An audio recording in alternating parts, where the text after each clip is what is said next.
Express के माध्यम से आप तमाम लोगों से इसका इको खत्म करना है। हेलो, बिल्कुल हेलो। राजसमंद एक्सप्रेस के माध्यम से हर रोज आपसे रूबरू होता हूं, हर रोज ये कोशिश करता हूं कि शहर का एक मुद्दा लेके आऊं, किसी को आईना दिखाऊं।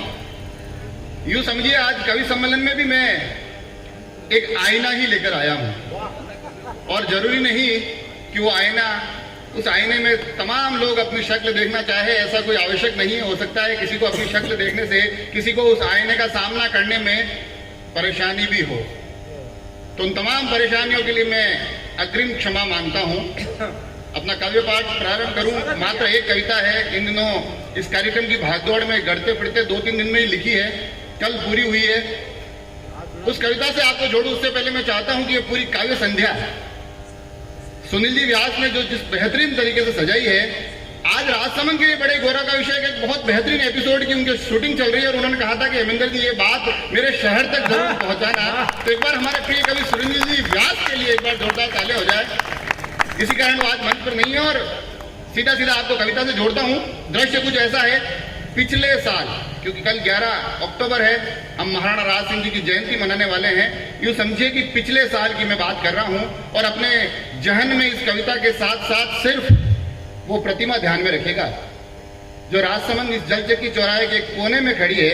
उस प्रतिमा से आपको जोड़ते हुए इस काव्य पाठ, और मैं सच में ताली नहीं मांग रहा हूं किसी से, न किसी से कोई दाद मांग रहा हूं। अगर मेरे शब्द किसी दिन इस शहर के किसी चौराहे पर साकार हो जाए, वो मेरे शब्दों की जीत होगी। सीधा सीधा आपको कविता से जोड़ता हूं।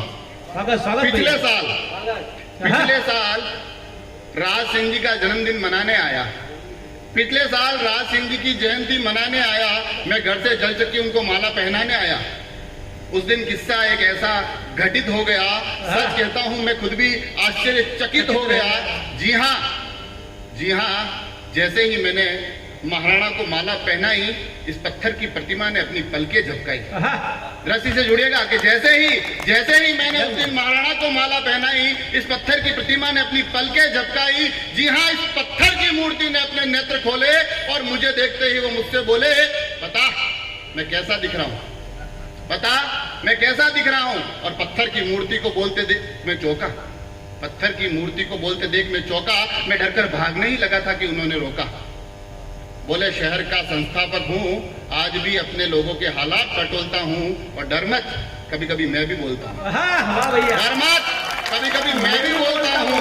ये सुनकर मुझे थोड़ा थोड़ा सुकून आया, और इतने में उन्होंने वही सवाल पुनः दोहराया, बता, अरे बता ना मैं कैसा दिख रहा हूं, बता ना मैं कैसा दिख रहा हूं। अब मैं उनको निहार रहा था अपनी नजरें उठाकर, अब मैं उनको निहार रहा था।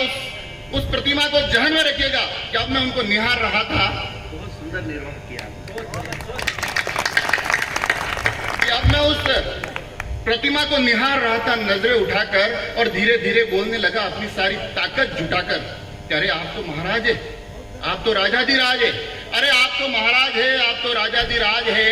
आप सूर्य की तरह आपका स्वरूप चमकता है, आपकी आभा से ही पूरा शहर चमकता है। आप दयालु, आप साहसी, आप धर्म के रक्षक हैं। है गर्व हमारा महाराणा, आप हमारे संरक्षक हैं।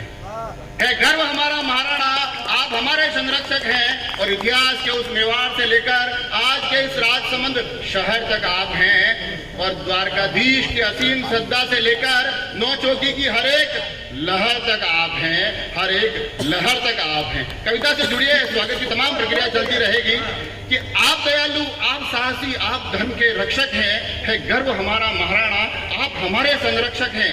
तो इतिहास के उस मेवाड़ से लेकर आज के राजसमंद शहर तक आप हैं, और द्वारकाधीश जी की असीम श्रद्धा से इस नौचौकी की हर एक लहर तक आप हैं।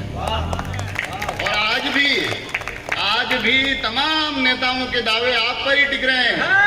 आज भी तमाम नेताओं के दावे आप पर ही टिक रहे हैं। ये कवि, ये पत्रकार सभी आप पर ही लिख रहे हैं। और एक झील के जल से जीवन सुधारने वाले राजा, सच कहता हूं आप बड़े अद्भुत दिख रहे हैं। वाह भैया वाह, बड़े अद्भुत दिख रहे हैं।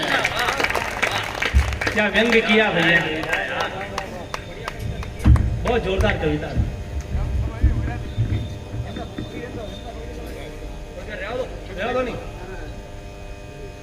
ये भी नेताजी है। पार्षद साहब है, ये के प्रस्ताव रखेंगे। ये प्रस्ताव रखेंगे बिल्कुल। कि इन तमाम नेताओं के दावे आज भी आप पर टिक रहे हैं। ये कवि, ये साहित्यकार सभी आप पर लिख रहे हैं। और हे झील के जल से जीवन सुधारने वाले राजा, सच कहता हूँ आप बड़े ही अद्भुत दिख रहे हैं। इतना सुनते ही महाराणा बोले चुप।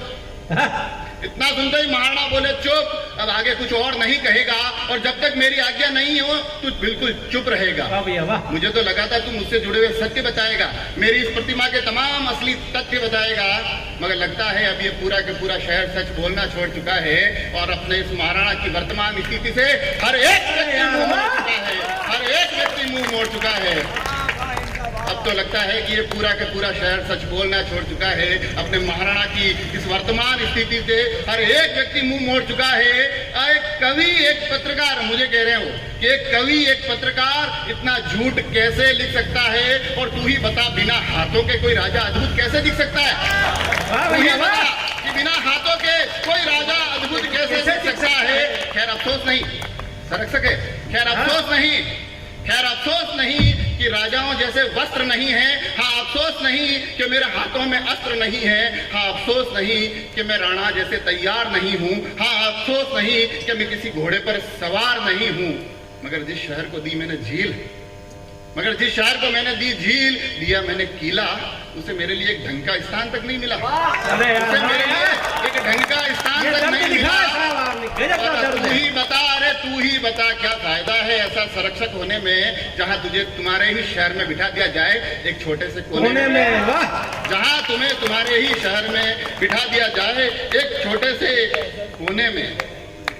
खैर, कविता यहाँ से और आगे चलती है और आपको लगता है कि मैं वास्तव में कहीं कोई सटीक बात आपके मन की बात कह रहा हूँ तो मुझे बताइएगा, क्योंकि आगे के जो दृश्य है ना वो शायद थोड़े और जटिल होते रहेंगे। आपको महसूस होगा कि किसी तरह से आपके मन की बात मैं आपको उस तक पहुंचा रहा हूँ कि अफसोस कि उसे मेरे लिए एक उचित स्थान तक नहीं मिला। अब तुम ही बताओ क्या फायदा है ऐसा संरक्षक होने में, जहां आपको आपके ही शहर में बिठा दिया जाए एक छोटे से कोने में। और जरा देख, मेरी ये नगरी मुझसे कितनी रूठी हुई है कि मार्बल नगरी के राजा के यहाँ की टाइलें तक टूटी। मार्बल नगरी के यहाँ के राजा की टाइलें तक टूटी हुई है। वहीं पर कभी सब्जी, कभी पानी पूरी की लारी खड़ी है। वहीं पर कभी सब्जी, कभी पानी पूरी की लारी खड़ी है। और जरा मजे की बात देख, नेताओं के नाम वाली पट्टी मेरी प्रतिमा, अरे यार गजब, नेताओं के नाम वाली प्रतिमा मेरी पट्टी से बड़ी है। और यहीं पर पानी पूरी वाला अपने ग्राहक बिठाता है। अरे यार, यहीं पर पानी पूरी वाला अपने ग्राहक बिठाता है। यहीं पर कभी कभार कोई ताश की बाजी लगाता है। यहीं पर पानी बतासे वाला अपने ग्राहक बिठाता है। यहीं पर कभी कभार कोई ताश की बाजी लगाता है। और कुछ लोग तो मुझसे अपना प्रचार करवाते हैं। हाँ, अपने फर्म या आयोजन के पोस्टर मुझे पर चिपकाते हैं। अरे यार गजब, अपने फर्म या आयोजन के पोस्टर मुझे पर चिपकाते हैं।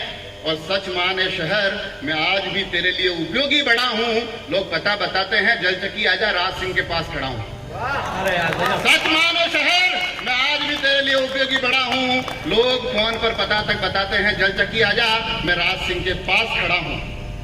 और मुझे तो लगता है कि सच में इन दिनों में सिर्फ मेरा पता बताने में नाम आता है, मगर फिर भी ये राजा खुश है, आज भी अपने लोगों के काम आता है। अरे यार, फिर भी ये राजा खुश है कि आज भी अपने लोगों के काम आता है। और पिता क्या होता है? पिता से आप लाख शिकायतें करिए, पिता लास्ट में तमाम शिकायतों के बाद ये कहेगा, छोड़ मेरी यार, तू तेरा बता, तू कैसा है। वो एक संरक्षक ही वो बात कर सकता है कि मुझे तो लगता है कि अब सिर्फ पता बताने में मेरा नाम आता है, मगर इस बात की खुशी है कि ये राजा आज भी अपने शहर के काम आता है। खैर छोड़ मेरा नाम, मेरा पता, मुझे मेरे शहर की बता, मुझे मेरे शहर की बता। हाँ, बताना बातें मेरे नगर की, मेरे लोगों की। अरे बताना अभी कितनी भरी है नोचों की।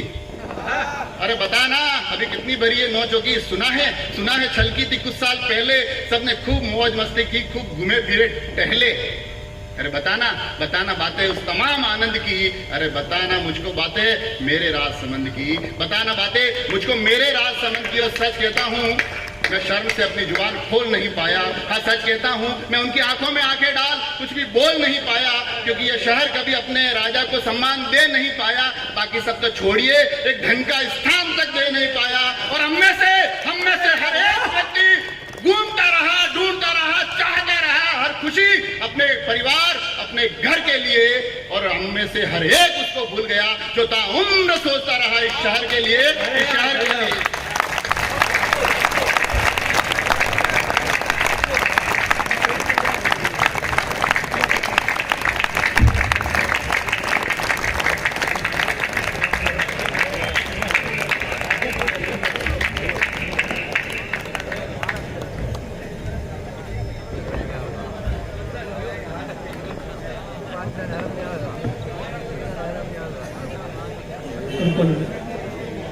ये थे हमारे हेमेंद्र सिंह जी, एक व्यंग्यकार जब अपनी बात व्यंग में करता है। साहब, हिंदुस्तान में बहुत कम व्यंग्यकार बचे हैं। हमारे बीच में डीपी दाजिश साहब आए हैं, शेख साहब, उनका भी सम्मान करो। एक टिप्पणी करना चाहता हूं साहब, हर युग का जो भी जा रहे हैं एक घोषणा सुनते जाइए आप। अभी जो कार्यक्रम चल रहा है, जिसके निमित्त चल रहा है, मैं चाहूंगा कि जो घोषणा है उस पर यहां से लेकर आखिर तक तालियां बजे। अगर राजसमंद में कभी भी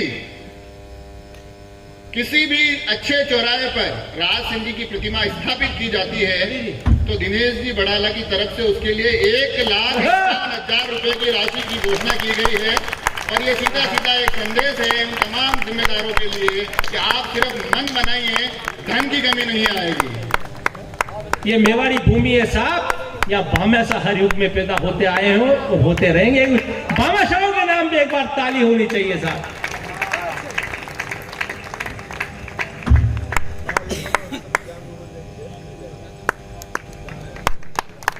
ये कविताओं से जागरण होता है हमारे अंदर से, एक ऊर्जा प्रभावित होती है कि हमें इस राजा राज सिंह जी के सम्मान में इस नगर में बहुत कुछ काम करना है। मैंने इसीलिए कहा था कि नए युग की शुरुआत है इस राजसमंद के लिए। हम ये प्रयास कर रहे हैं और इस प्रयास को आगे बढ़ाएंगे। हमारे बीच में हमारे पूर्व सभापति जी मौजूद हैं, उनका सम्मान भी आदरणीय सतीश जी करें, आदरणीय सुरेश जी।